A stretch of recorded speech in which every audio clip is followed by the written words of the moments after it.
नमस्कार, prime India news में आप सभी का स्वागत है। चलिए शुरुआत करते हैं बड़ी खबर। नई दिल्ली बीजेपी मुख्यालय में प्रेस को संबोधित करते हुए बीजेपी के राष्ट्रीय प्रवक्ता सुधांशु त्रिवेदी ने बंगाल के संदेश खाली हिंसा अपराधी शाहजहां शेख की 57 के बाद गिरफ्तारी को लेकर ममता सरकार पर आरोप लगाते हुए कहा है, बीजेपी से ममता ईडी की बात करती है, मगर जब संदेश खाल के मुख्य आरोपी को गिरफ्तार करने में बंगाल पुलिस ने इतनी लापरवाही क्यों बरती। इसके साथ ही बीजेपी नेता शहजाद पुनेवाला और साथी प्रेम शुक्ला ने भी बंगला के संदेश खाली को लेकर ममता सरकार पर कई गंभीर आरोप लगाए हैं। साथ ही राहुल गांधी पर खूब तंज कसे।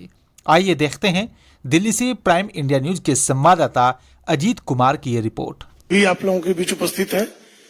मैं आदरणीय डॉक्टर सुधांशु त्रिवेदी जी से आग्रह करूंगा कि आप सबको संबोधित करें। शुरू करें।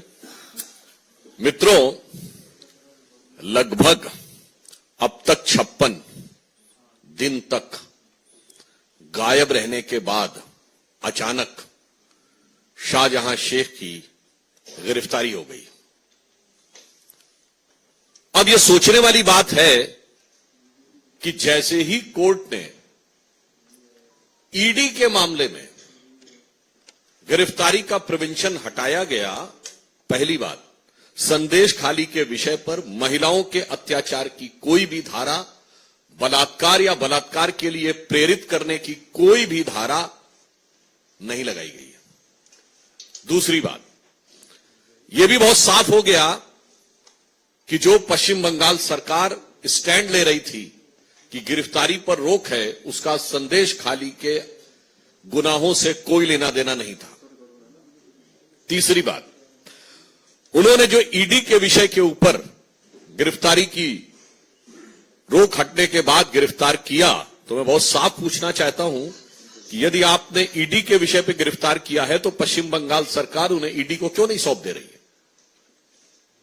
मतलब बहुत साफ है कि अभी तक इस बात को पूरे संदेह के साथ कहा जा सकता है, बल्कि पुख्ता संदेह के साथ कहा जा सकता है कि शाहजहां शेख महफूज ठिकाने पर ममता सरकार की दामने रहमत में कहीं पर महफूज था।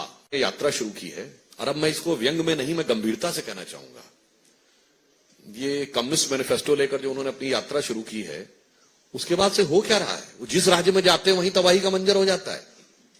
मतलब गुवाहाटी से शुरू किए तो चौपाटी में देवड़ा जी ने पार्टी छोड़ दी, वो बंगाल पहुंचे तो ममता जी ने मुंह मोड़ लिया, वो झारखंड पहुंचे तो सरकार तो बच गई, मुख्यमंत्री जी चले गए, वो बिहार पहुंचे तो इसके सूत्रधार उनको मझधार में छोड़ के चले गए नीतीश कुमार जी, वो उत्तर प्रदेश पहुंचे तो आरएलडी ने छोड़ दिया, और भाई साहब सपा से गठबंधन किया और सपा गड़बड़ा गई। मुझे लगता है इस बात पे बड़ी गंभीरता से विचार करना चाहिए कि ये हो क्या रहा है, और उसके बाद उनको लग रहा है कि यात्रा बहुत सफल है। तो फिलहाल मेरे साथ सिर्फ इतना ही। आप देखते रहिए प्राइम इंडिया न्यूज।